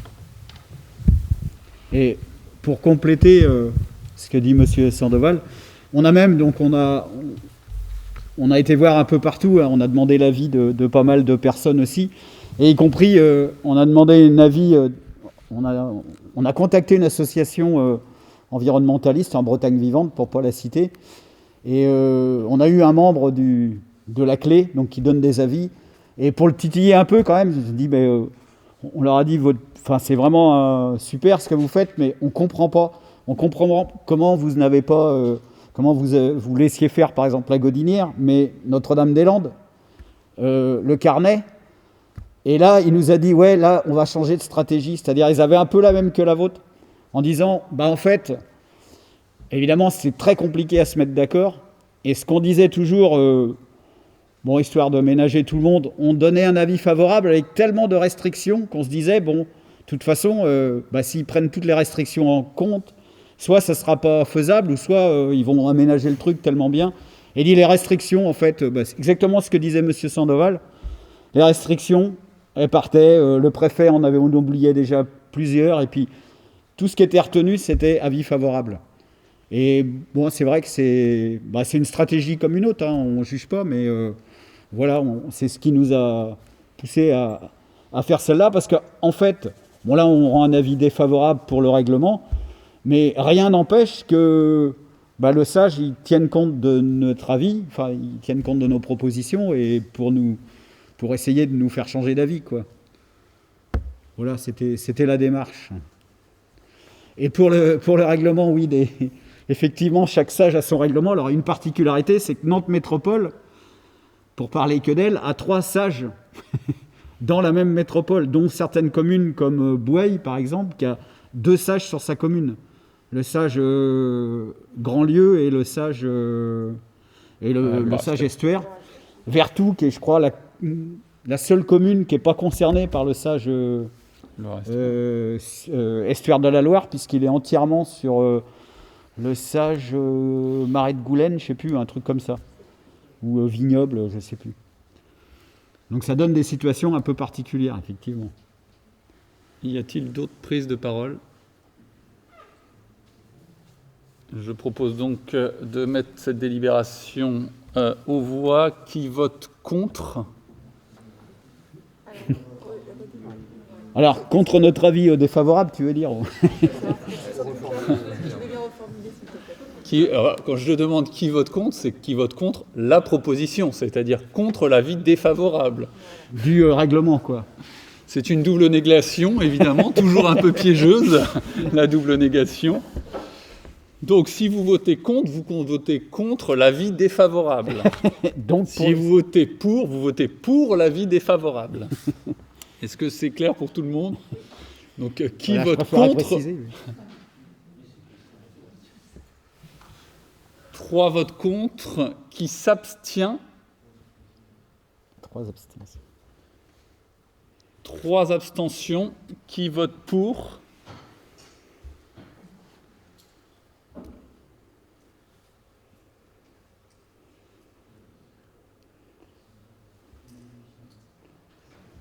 « 23 votes pour ». La délibération est donc adoptée. Délibération numéro 2, Madame Sevestre.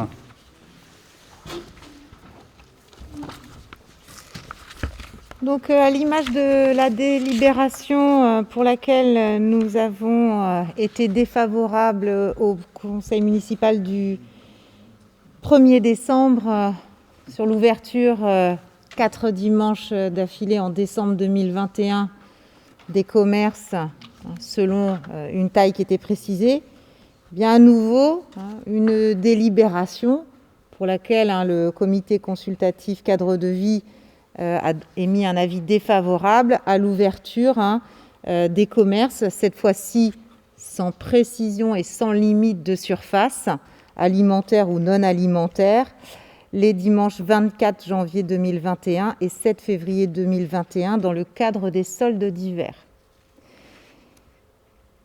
Donc nous demandons au conseil municipal d'émettre un avis défavorable à l'ouverture des commerces de détail spécialisés alimentaires, des commerces de détail spécialisés non alimentaires et des commerces de détail non spécialisés sans prédominance alimentaire les dimanches 24 janvier 2021 et 7 février 2021.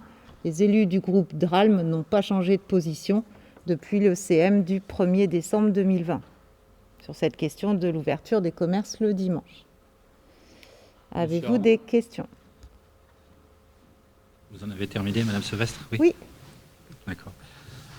Non, nous voulions simplement rappeler que l'ouverture dominicale est autorisée toute l'année pour les commerces alimentaires et qu'il existe de gros marchés comme celui d'Indre, par exemple. Bref, en fait, que le travail le dimanche n'est pas une chose nouvelle. Donc, il s'agit ici de donner notre avis sur l'ouverture des commerces de la montagne lors de 2 dimanches, en fait, à cheval sur janvier et février, tout en précisant qu'au final, seul le commerçant décide du fait qu'il ouvre ou non. Faut-il encore le souligner? Simplement, nous lui permettrions d'ouvrir. En fait, nous n'avons aucun raisonnement dogmatique en la matière.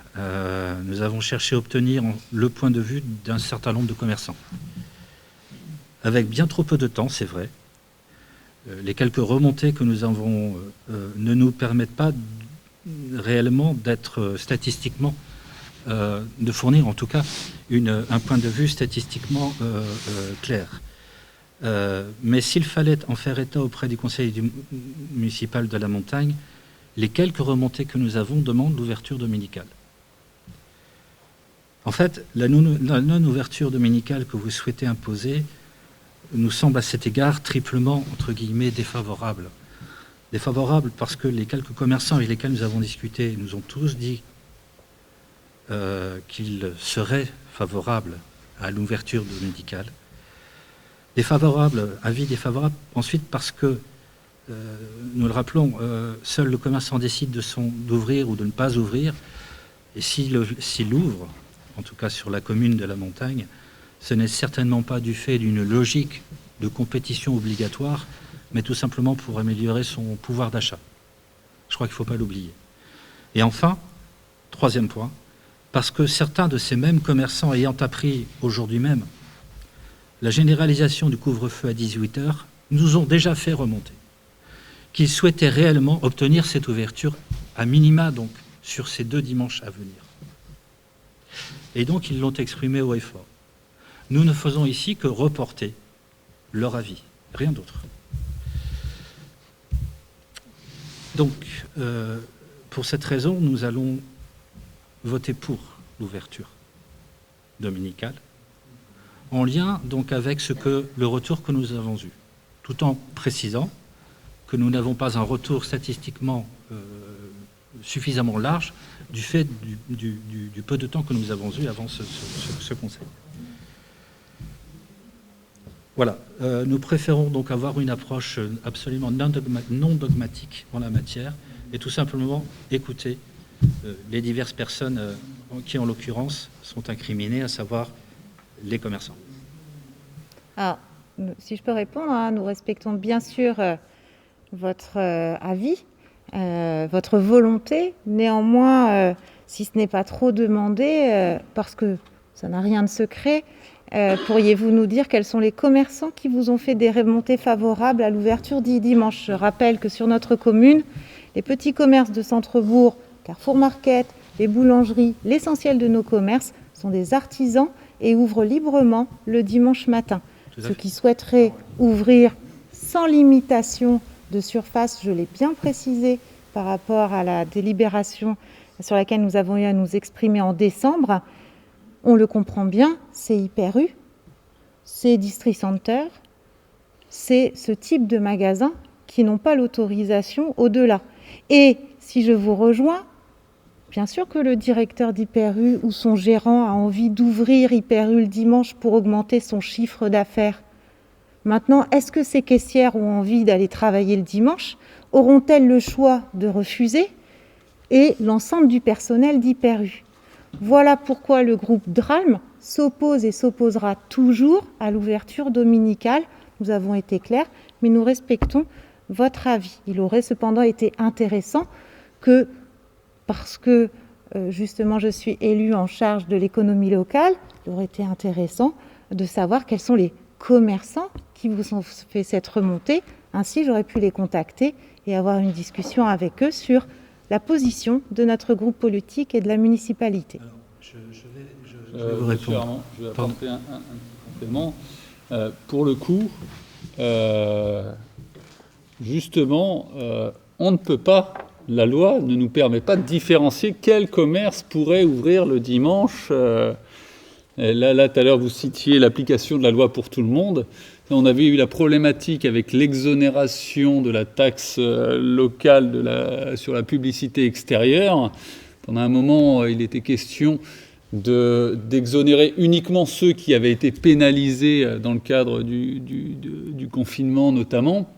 Ce n'était pas possible. Et là, c'est un peu la même logique. On ne peut pas choisir, ou plutôt ceux qui ont déjà le droit d'ouvrir le dimanche sont déjà ouverts, et on ne pourrait pas choisir, cibler certains magasins et pas d'autres.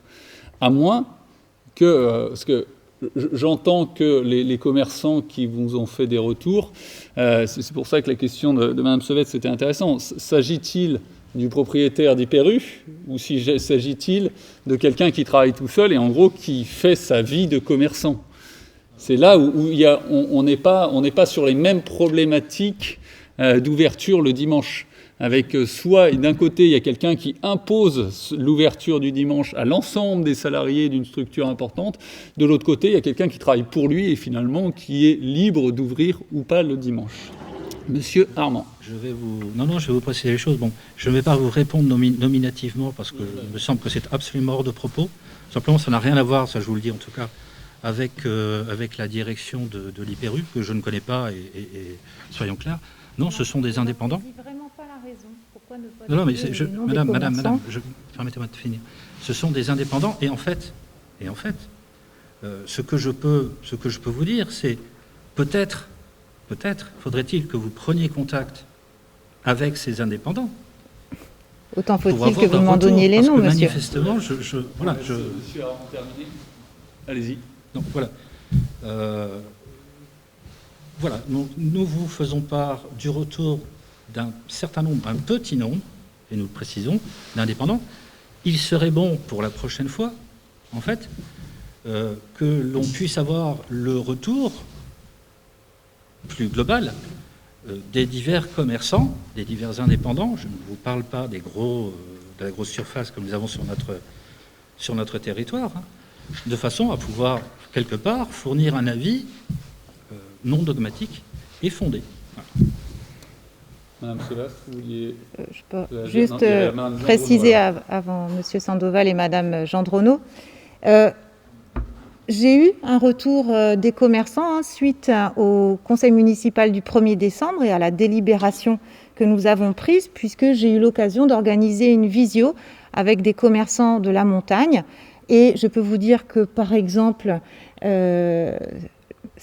l'agence immobilière de la montagne, l'agence de voyage qui se trouve dans l'allée commerçante d'Hyper-U et d'autres commerçants qui ont participé à cette visio, dont je pourrais donner la liste exhaustive, il n'y a aucun problème, eh bien, soutenez la fermeture des commerces le dimanche.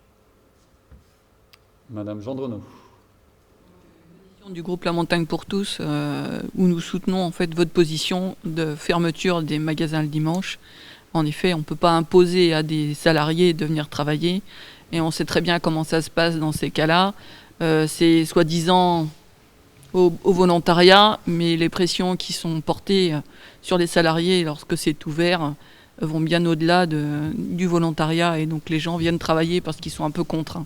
Donc du coup, nous respectons tout à fait cette fermeture des magasins le dimanche. Monsieur Sandoval. C'était pour aller dans le sens de Madame Sevestre. Effectivement, moi j'ai pu participer à une rencontre avec un certain nombre de commerçants et d'artisans qui avaient été invités pour qu'on puisse effectivement identifier avec eux quels étaient leurs besoins en matière de développement de leurs activités sur la commune. Et de mémoire, je ne crois pas qu'à un seul moment, il y a eu la demande d'ouvrir le dimanche. Et je pense que justement, c'est une action de solidarité envers les petits commerces que de prendre ce soir un avis défavorable, parce qu'on sait que notamment l'ouverture des hypermarchés fait mourir nos centres-villes. Plus on ouvre un hypermarché, plus ça fait de la concurrence à des commerces de proximité.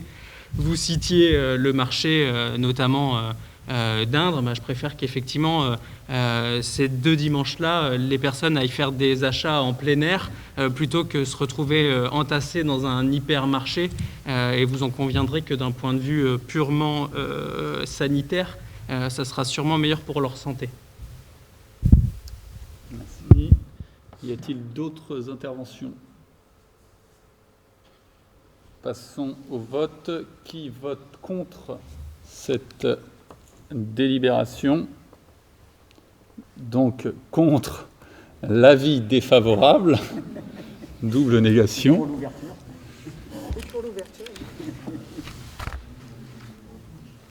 Qui vote contre? Une voix contre. Qui s'abstient? 2 abstentions. Qui vote pour?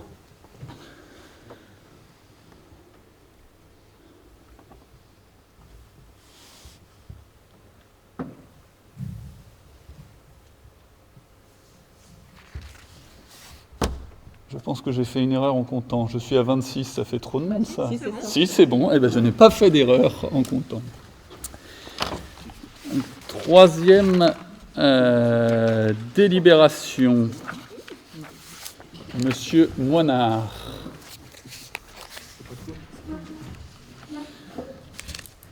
Donc, c'est un vœu. Donc c'est un vœu sur le devenir du carnet. Alors c'est vrai que c'est un peu en rapport avec ce qu'on parlait tout à l'heure, avec le sage, puisque c'est dans le périmètre du sage. Et alors je ne vais pas vous lire toute la délibération, je pense que vous l'avez sous les yeux, qu'on l'a déjà étudié, mais enfin notamment en cocon. Et ouais, peut-être, ou on passe directement aux questions, ou vous voulez que je fasse un...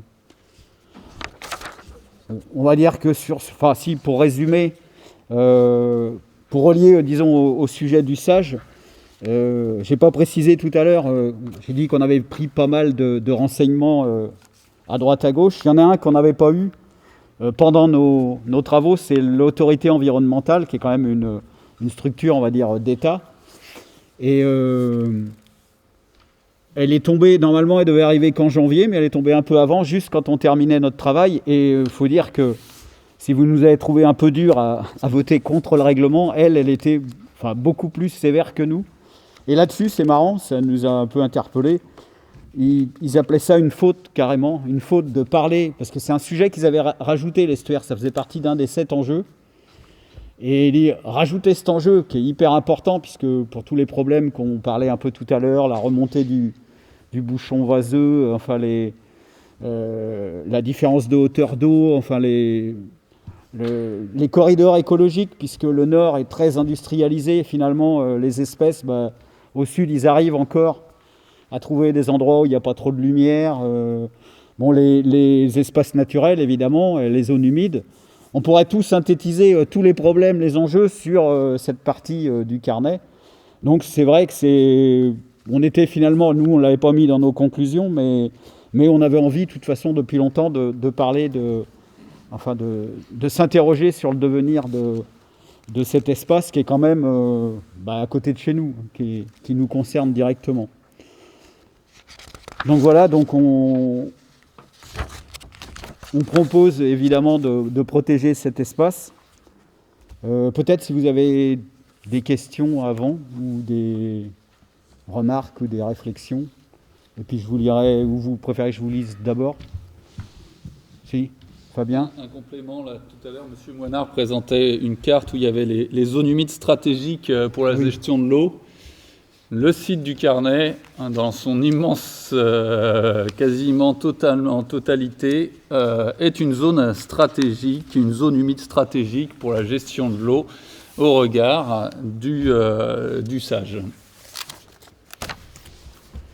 Je vous lis la délibération et Donc, sur proposition du groupe Donnons du relief à la montagne, le conseil municipal émet le vœu d'une protection juridique renforcée sur toute la zone de l'estuaire de la Loire pour y protéger ses milieux naturels et ses fonctions écologiques, donc biodiversité et adaptation. De l'abandon du projet d'aménagement sur la zone du Carnet et de la préservation des zones naturelles du site. D'une politique de densification foncière de cet espace portuaire à solliciter au Grand Port Maritime Nantes-Saint-Nazaire, ainsi qu'un travail de recensement et d'identification des implantations possibles déjà artificialisées ou nécessitant une remise en état.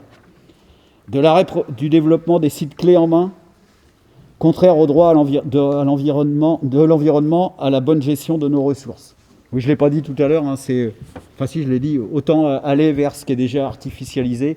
Il y a des espaces libres, parce que là, le problème de cet espace, c'est qu'il l'avait bien repéré.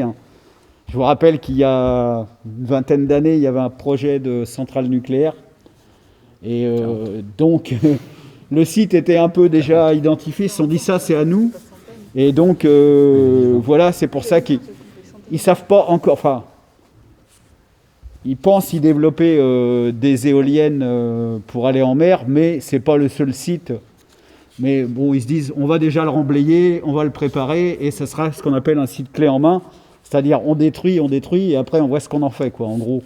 Et on préférerait, nous, faire un peu l'inverse, Si la question, pour l'instant, ne se pose pas de ne pas savoir où faire les éoliennes. Donc, si elle se posait un jour, on verrait, mais là, ce n'est pas le cas. Est-ce qu'il y a des questions ou des Monsieur Boisbouvier. Alors, le groupe La Montagne respecte et est favorable à la présentation des vœux au conseil municipal, mais nous voulons préciser que les 2 vœux sur le projet du Carnet, que ce soit le vœu de votre groupe ou le vœu de Environnement Solidarité, sont des positions diamétralement opposées, et que les débats de ce soir sur vos 2 positions diamétralement opposées n'apporteront pas de réponse à nos administrés montagnards. Et ce sera des débats qui resteront stériles entre vos 2 groupes. Par contre, chacun de nous peut, en tant que citoyen impliqué, participer aux manifestations qui se déroulent en faveur ou contre ce projet, de manière privée. La lecture de ces 2 vœux doit amener chacun à se poser la question de l'intérêt du projet. Monsieur Boisbouvier, est-ce que vous pouvez parler plus fort, parce qu'on n'entend pas de ce côté de la salle. Oui. La lecture du vœu doit amener chacun à se poser la question du projet, du jugé, du bien fondé ou non de ce projet, et puis à chaque citoyen de se faire ses convictions. Pour notre part, notre groupe, si de débat il devait y avoir après notre intervention, on ne participera pas à ce débat et on ne participera non plus pas au vote des 2 vœux qui sont proposés ce soir. Merci. Y a-t-il d'autres interventions? Prise de parole, Monsieur Armand. Oui, enfin, je ne sais pas si c'est un débat. Enfin, en fait, nous, on a été très gênés par la nature de ce conseil dit extraordinaire, du fait que bon, ça touche effectivement le sage est un élément la commune se devait de fournir son avis. Et puis on s'est quand même posé la question du fait que le Carnet n'avait rien à voir avec la montagne. Enfin, en tout cas, jusqu'à présent, le territoire du Carnet ne se retrouve. La commune de Frosset n'a rien à voir avec celle de la montagne. Enfin bon, cela étant, enfin, il faut le dire quand même. Cela étant, donc vous avez souhaité discuter de ce site, le Carnet, qui, je rappelle, n'est rien d'autre qu'une zone de remblai. Il suffit de regarder les cartes en 1887 pour s'apercevoir que cette zone n'est rien d'autre qu'un ensemble ou un enchevêtrement d'îles, d'accord, et qu'il faudra attendre en fait 2000 pour que cet ensemble soit pleinement, enfin ça a commencé en 1905 pour être exact, si on voit l'évolution des choses, pour que petit à petit ces îles soient remblayées. C'est de la même façon que ce qui s'est passé au bas de notre commune. Hein, vous savez qu'à la base, Indrette, enfin le site d'Indrette, se trouvait être une île, et que cela a été remblayé. C'est ce qui s'est passé. C'est ce qui s'est passé au Carnet en fait, au fur et à mesure, au cours du XXe siècle. Bon, je rappelle quand même que l'aménagement général est régi par le schéma de cohérence territoriale du Pays de Ré, qui a été voté à l'unanimité le 28 juin 2013 par les 41 communes composant ce territoire de 150 000 personnes. Ce SCOT est un document en valeur juridique qui se décline au travers de 2 autres documents, je ne vais pas les citer. Faut-il préciser ici que notre commune La Montagne ne relève pas de ce SCOT, mais relève bien du SCOT de la métropole Nantes-Saint-Nazaire. Donc on a en tant que tel déjà rien à voir. Donc La Montagne ne relève pas du territoire de Frosset, mais en plus le SCOT sur lequel le SCOT sur lequel s'applique le SCOT qui s'applique à La Montagne ne relève pas du SCOT qui s'applique au territoire du Frosset. Donc vous demandez donc au conseil municipal de La Montagne de se prononcer à l'encontre d'un document, le SCOT, démocratiquement approuvé par les 150 000 habitants du Pays de Ré, alors que notre commune ne fait pas partie du territoire de ce SCOT et que nos électeurs, les vôtres comme les nôtres, ne nous ont en rien mandatés pour se prononcer dessus. Tous ici que nous sommes au sein de ce conseil municipal. Donc ces seules considérations suffiraient à voter contre votre vœu. Cependant, nous voulons considérer la proximité de ce site comme étant une possibilité pour certains montagnards de trouver un emploi. Qui plus est en l'absence de trafic dense. Il ne s'agit pas d'aller à Nantes, par exemple. Et je veux souligner ici que le ratio entre le nombre de personnes employées et le nombre de personnes actives sur les territoires sud-ouest de la Loire est d'environ 0,65. Cela veut dire que nos communes, comme celle du Pays de Ré, à proximité des nôtres, sont surtout des cités dortoirs, à partir desquelles le public s'en va travailler par obligation, chaque jour à Nantes, ou pire, au nord de la Loire, en passant par le pont de Cheverret ou je ne sais quoi.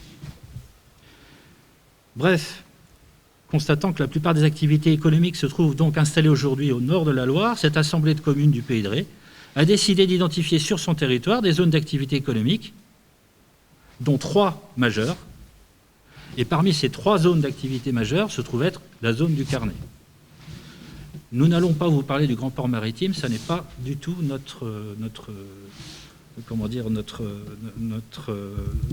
ne rentre pas dans nos prérogatives. Le Grand Port Maritime fait ce qu'il veut sur son domaine. En d'autres termes, mesdames et messieurs, à l'inverse des considérations décroissantes, parce que tout ici relève quand même du catastrophisme et de la déconstruction, source de chômage, de misère sociale et finalement de chaos, nous voterons contre ce vœu pour les raisons déjà évoquées, parce que cela ne fait pas partie des éléments en lien avec ce pourquoi les montagnards ont pu voter pour nous, et quelles que soient leurs opinions, mais aussi parce que, d'un point de vue économique, ça va à l'encontre même de cet objectif qui consiste à ce que, eh bien, au sud de la Loire, il y ait un certain nombre d'endroits qui permettent à nos administrés montagnards, mais à d'autres, de pouvoir travailler à proximité.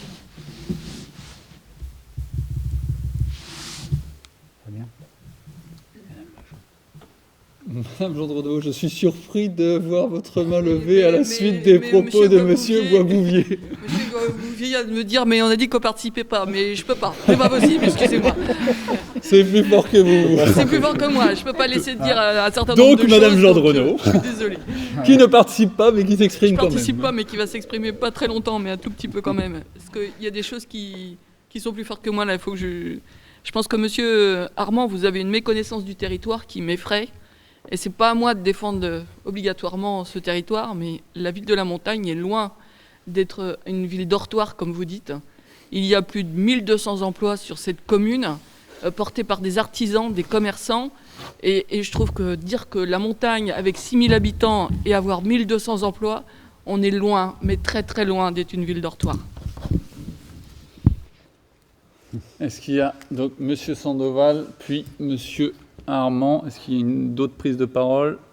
Monsieur Sandoval. Non, on va pas. Alors, je vais me permettre de la dire. Alors, déjà, un élément de réponse par rapport au fait qu'on ne soit pas légitime à porter cette motion. Alors déjà, on est dans la même circonscription que Frossé quand même. C'est la 9e circonscription, c'est le même canton. Et que Nantes Métropole, donc notre intercommunalité, est administratrice du port autonome. Donc l'argent qui va être injecté dans ce projet viendra directement de nos impôts et des impôts des contribuables montagnards. Donc on est clairement partie prenante du projet du carnet. Au-delà de toutes les considérations écologiques, etc. Parce que les oiseaux, ils ne savent pas quand ils passent la frontière de la montagne. Monsieur Armand. Oui, effectivement, le Frossé fait partie... nous sommes dans le même canton que la commune du Frossé, en fait un canton assez large, qui va de la mer jusqu'à la montagne. Faut-il prendre son bâton de pèlerin? Enfin, je blague, mais vous avez compris qu'un canton qui nécessite 1 heure de route pour d'une extrémité à l'autre est quand même assez drôle. Sur la notion de dortoir, elle ne s'applique pas nécessairement à la montagne, elle s'applique à un certain nombre de communes à la montagne ou ailleurs. Moi, j'entends par là, si vous voulez, que ce chiffre de 0, soit ce ratio de 0,65 est un ratio parfaitement applicable au Pays de Ré.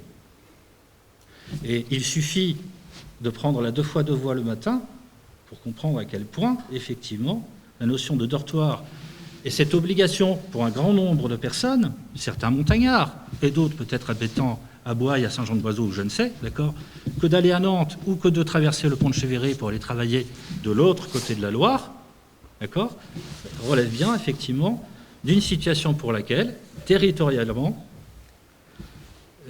l'emploi, l'économie se trouve être plutôt soit à l'est de notre commune ou du Pays de Ré, soit au nord.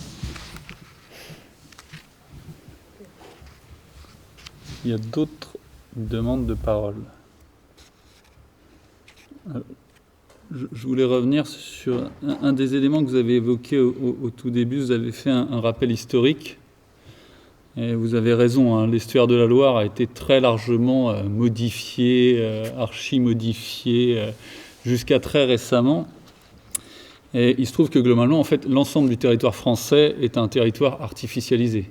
Est-ce que pour autant, il n'y a pas des zones naturelles et des espaces, des réservoirs de biodiversité, y compris sur ces zones artificialisées? Je rappelle, les forêts primaires en France, je crois que c'est moins de 1% de l'ensemble des forêts françaises.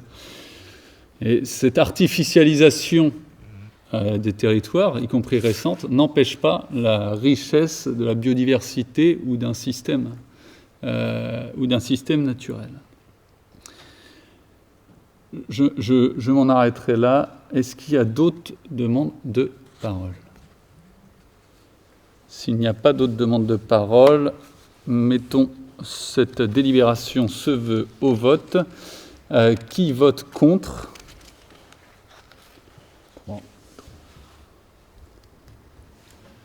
3 votes contre. Qui s'abstient? Qui vote pour?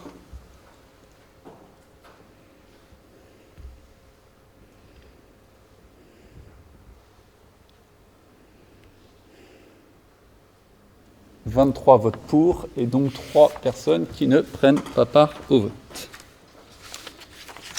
Délibération suivante, Monsieur Armand. Merci. Nous n'aurions effectivement jamais proposé ce vœu si le précédent n'avait pas été déposé par du relief à la montagne. C'est un vœu en fait qui veut en tout cas, qui souhaite que la ville de la Montagne se désolidarise, que le conseil municipal de la Montagne se désolidarise de toute violence, de toute casse, de toute occupation illicite. Donc l'exposé est le suivant: le conseil municipal de la Montagne tient à affirmer sa solidarité auprès des maires de la communauté des communes sud-estuaires qui, au nom de leurs habitants, de leurs agriculteurs et des entreprises installées sur leur territoire, se plaignent de la présence d'occupants illégaux sur le site du Carnet, plainte dont la presse s'est faite d'ailleurs l'écho par ailleurs en fin d'année. Et donc, il est proposé que cette occupation illicite prenne fin dès maintenant. Il est proposé au vote du conseil municipal, proposé que le conseil municipal vote ou émette le vœu que cette occupation illicite prenne fin dès maintenant dans le respect des lois et des habitants de ce territoire qui souhaitent avant tout retrouver la quiétude qui y prévalait auparavant. Est-ce que quelqu'un veut prendre la parole? Monsieur Perrin.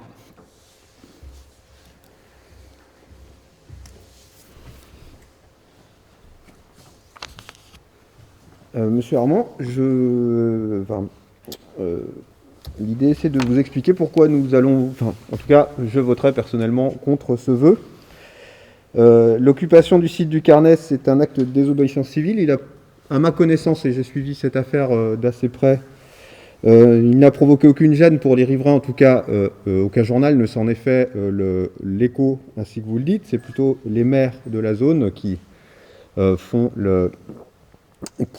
le constat. Par contre, effectivement, les contrôles de police exercés sur la zone ont effectivement provoqué beaucoup de gêne pour les riverains. Donc c'est plutôt ces contrôles de police qui causent de la gêne, voilà, pour les riverains. Deuxième point, l'éolienne qui se situe quand on parle de respect de la loi, l'éolienne qui se situe actuellement sur le site actuellement avait un permis de construire qui était temporaire, qui a été accordé en 2011, et aujourd'hui elle est toujours en place. Nul n'a demandé, y compris le maire de Saint-Viaud, le démontage de cet équipement à General Electric, qui en est le propriétaire actuel. Pour ne pas parler de l'épandage des boues qui a eu lieu le 29 août, boues qui étaient donc issues de stations d'épuration, qui ont été épandues quasiment sous le regard de la gendarmerie, ainsi qu'en attestent quelques vidéos, qui sont disponibles sur reporter.net, que vous pouvez consulter. Donc voilà, cette pratique n'a pas non plus été remise en cause par le maire de Saint-Viaud. Donc 2 poids 2 mesures dans le respect de la loi. Je n'accorderai pas mon soutien à cette personne. Quant à la troisième raison, en fait, cette occupation a été décidée par un certain nombre de personnes lors des manifestations qui ont eu lieu les 28 et 29 août pour arrêter les premiers travaux en fait, qui commençaient sur le site.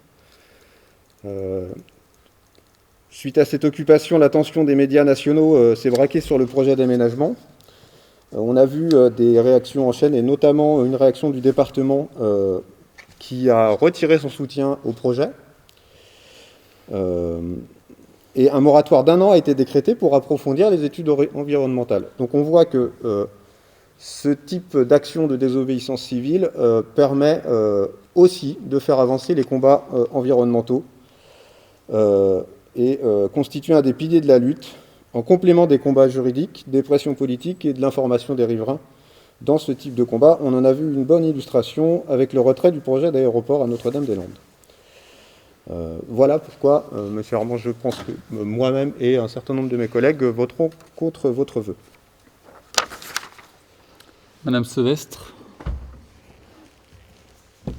Pour terminer, effectivement, l'occupation illicite dont vous parlez, peut-on la transformer en révolte pacifique à l'image de Stéphane Hessel, qu'on ne présente plus, ancien résistant, ancien ambassadeur de France, auteur mondialement connu d'un ouvrage qui s'appelait « Indignez-vous » et qui, en 2010, a lancé un appel aux Français, à tous les Français et au monde entier à se révolter pacifiquement contre les inégalités, contre la pauvreté et contre le changement climatique. Et c'est effectivement dans ce sens, effectivement, qu'on ne peut pas parler d'occupation illicite, mais de Français qui se révoltent pacifiquement, et c'est leur droit, et heureusement.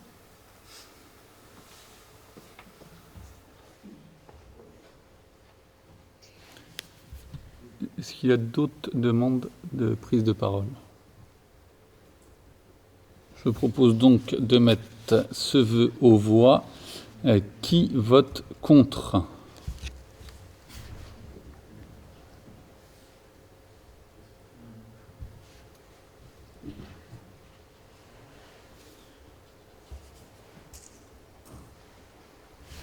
« 21 votes contre. Qui s'abstient? 2 abstentions. Qui vote pour? 3 votes pour, et donc 3 personnes qui n'ont pas pris part au vote. Nous en avons fini avec les délibérations. Il restait une question qui avait été proposée par Monsieur Boisbouvier. Alors, lors du COPIL du 14 décembre 2020, les élus donnants du relief ont refusé la possibilité de célébrer un mariage les samedis après-midi. Nous voulions connaître les raisons de ce choix, tout en rappelant au groupe majoritaire que le Code civil indique que les mariages ne peuvent être refusés uniquement les jours fériés et les dimanches. Que la date de la cérémonie était choisie par les époux et que même si l'officier d'état civil choisissait l'heure, il devait le faire tout en respectant autant que possible la demande des époux. Donc notre demande, c'est que vous reveniez sur cette décision de ne pas célébrer les mariages le samedi après-midi. Madame Gall. J'ai un doute avec la direction des micros. Donc la réponse à cette question, pour nous en fait, on n'avait pas le souhait d'enchaîner 1, 2, voire même 3 mariages sur une journée d'un samedi et de se retrouver bloqué sur toute une journée un samedi. Voici la raison qui nous l'a qui a emporté. Donc on souhaitait garder à l'esprit des mariages plutôt en matinée, voire fin de matinée, tout simplement. Allez-y. Monsieur Boisbouvier. Oui, je rappelle quand même que c'est votre rôle d'élu de célébrer des mariages. Donc vous avez été élu sur tout un programme, mais aussi pour ce genre de cérémonie. Et vous êtes quand même assez nombreux pour pouvoir célébrer plusieurs mariages sur une même journée. Et puis ça ne doit pas être souvent sur notre commune qu'il y ait 4 ou 5 mariages sur une même journée. Madame Gall. J'ai pas tout entendu et je suis désolée. Enfin, je voulais aussi rajouter. Vous avez été élu aussi pour célébrer votre fonction, pour célébrer des mariages, et que vous êtes un certain nombre d'élus. Et que c'est sur la commune de la Montagne, ça doit être assez rare qu'il y ait 4 ou 5 mariages sur une même date. Ça peut arriver qu'il peut y en avoir 2 ou 3. Et nous sommes aussi également renseignés auprès des services pour savoir comment ça se passait précédemment également. Et on nous a bien dit que les mariages non plus n'étaient pas célébrés le samedi après-midi, je pense. Donc pour moi... si, on en faisait le samedi après-midi, il n'y a pas de souci. Moi, j'en ai fait le samedi après-midi aussi. Et on le faisait tout seul, sans agent présent. On le faisait juste nous en tant qu'élus. Donc je peux vous confirmer qu'il y en a eu. Moi, j'en ai fait. Donc si, il y en a eu. Ouais, c'est ça. C'est en tout cas la position que nous avons eue, nous, et le choix que nous avons fait.